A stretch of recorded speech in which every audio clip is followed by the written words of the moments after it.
페르시아라는 이름은 본래 남부 이란의 한 주인 파르스에서 유래했는데 그곳에 아케메네스 왕조의 수도가 있었기 때문에 페르시아 제국으로 불리게 되었습니다.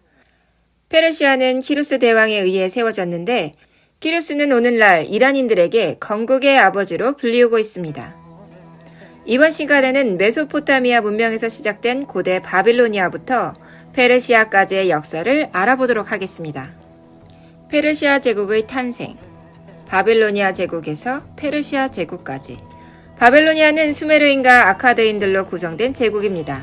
비옥한 땅을 가지고 있고 상업적으로도 좋은 위치였기 때문에 이민족들의 침입을 끊임없이 받았습니다. 기원전 20세기 전 수메르의 전성기를 지나 이후 100년간 메소포타미아 지역은 여러 도시국가들로 나뉘어져 있었습니다.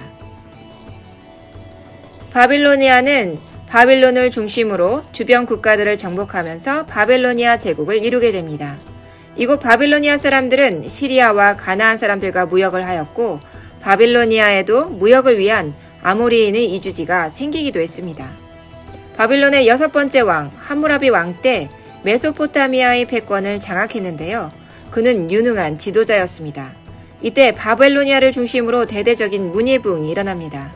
이 왕조의 가장 큰 업적은 법전의 편찬이었어요. 함무라비 왕의 지시로 편찬된 법전은 인류 최초의 법전으로도 유명하죠. 법전의 사본은 수사에서 발견되어 현재는 루브르 박물관에 소장되어 있습니다.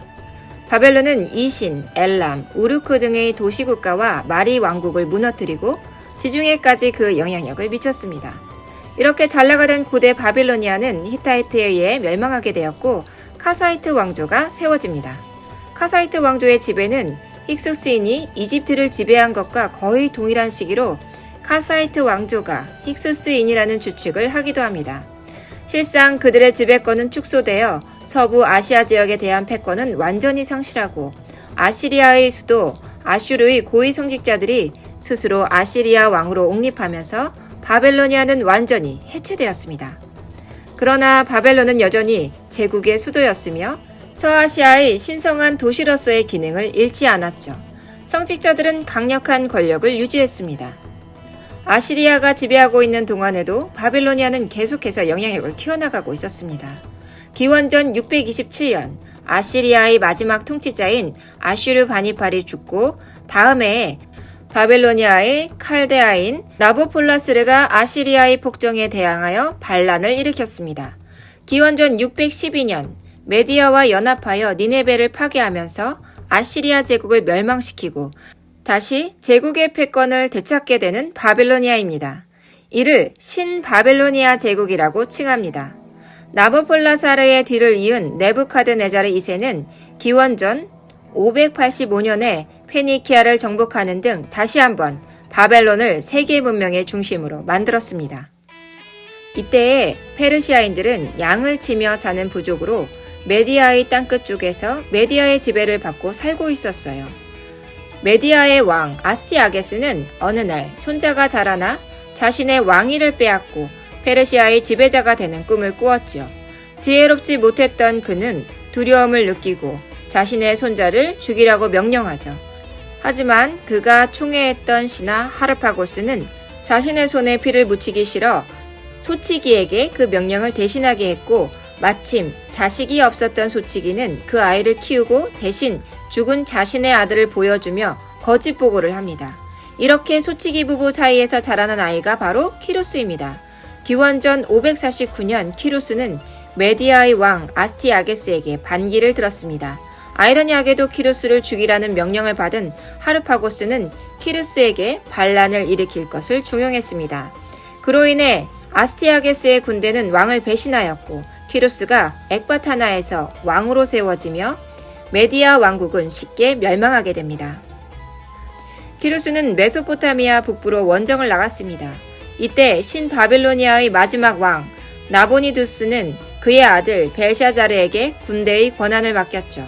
키루스 2세는 바빌로니아를 공격했고 바빌로니아가 패하게 됩니다. 이렇게 신바빌로니아 제국은 페르시아에 의해 멸망하고 맙니다. 키루스의 바빌로니아 공격은 내부의 분열과 더불어 유대인과 같이 본국에서 포로로 잡혀온 세력들에 의해 쉽게 이루어졌습니다. 이에 부응이라도 하듯 키루스가 처음 한 일은 이들이 본국으로 돌아갈 수 있도록 하는 것이었습니다.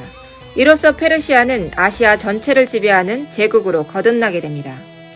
키루스는 종교의 관용은 물론 이민족을 위한 포용 정책으로 유명한 군주입니다. 성경에는 고레스로 나오는데 바벨론 유수로 잡혀갔던 유대인들을 해방시키고 예루살렘으로 돌아가 성전을 세우도록 칙령을 내렸다고 기록되어 있습니다. 그는 이상적인 군주이며 자비로운 왕으로 존경받았는데요. 크세노폰을 포함한 많은 그리스인들이 그를 군주의 모범으로 묘사하고 있습니다. 크세노폰은 키루스의 교육이라는 저서를 통해 키루스의 일대기를 다루며 통치 기간 동안 다민족 국가인 페르시아 대제국을 융화시킨 것과 피정복민들에게서 귀 기울여 배우는 그의 리더십에 대해서 저술하였습니다. 키루스의 교육은 근대에 이르기까지 널리 읽혔기 때문에 리더십에 큰 영향력을 끼쳤습니다. 훗날 정복왕으로 불린 알렉산드로스는 아리스토텔레스라는 거대한 스승 밑에서 교육을 받았는데요. 꼬마 알렉산드로스는 크세노폰의 키루스의 교육을 읽고 자랐습니다. 키루스는 알렉산드로스가 존경하는 인물 중 하나였습니다. 키루스의 무덤을 방문한 알렉산드로스는 존경의 의미로 키루스 왕의 무덤을 잘 꾸몄다고 합니다. 키루스의 무덤은 유네스코 세계문화유산에 등재되어 있습니다. 또한 노예제도를 금한 최초의 인권선언이라고 알려져 있는 키루스 실린더에는 모든 사람이 생각과 선택의 자유를 누릴 권리가 있으며 모든 개인은 서로 존중해야 한다고 기록하고 있습니다. 키루스 실린더는 현재 영국 대영박물관에 소장되어 있습니다. 대제국을 건설한 페르시아는 리더십으로 영향력을 미치고 있는 키루스의 관영 정책으로 그 거대한 제국과 다민족을 통치할 수 있었습니다. 페르시아는 전국에 군연제를 실시하고 도로와 역전제를 정비하는 한편 감찰사로 하여금 지방을 순찰하도록 함으로써 중앙 집권적 통치체제를 확립하였습니다. 그리고 도로 정비와 화폐의 통일로 문화의 교류와 상업의 발달을 가져와 2세기에 걸친 번영을 누렸던 페르시아 제국이었습니다.